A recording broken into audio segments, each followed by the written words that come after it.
আয় তো বেড়েছে কিন্তু হাতে টাকা থাকছে না। বড় লোকরা এত ধনী কি করে হয়? তারা এমন কি ম্যাজিক ফর্মুলা জানে যেটা আমরা শিখতেই পারি? এই তিনটি অসাধারণ বই যা আপনাকে ধনী হওয়ার সঠিক ফর্মুলাটি শেখাবে। প্রথম বইটি হচ্ছে রিচ ড্যাড পুয়ার ড্যাড।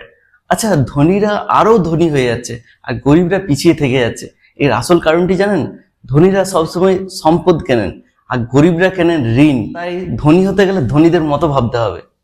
দ্বিতীয় বইটি হচ্ছে the richest man in Babylon. এখানে হাজার বছরের পুরনো অথচ এখনো সমানভাবে প্রাসঙ্গিক দুটো নিয়মের কথা বলা হয়। প্রথম নিয়ম অনুযায়ী আপনি আপনার আয়ের অন্তত 10% করে প্রতি মাসে সঞ্চয় করুন। দ্বিতীয় নিয়ম অনুযায়ী আপনি আপনার টাকাকে বাধ্য করুন যাতে আপনার টাকা আপনার জন্য রোজগার করে নিয়ে আসে।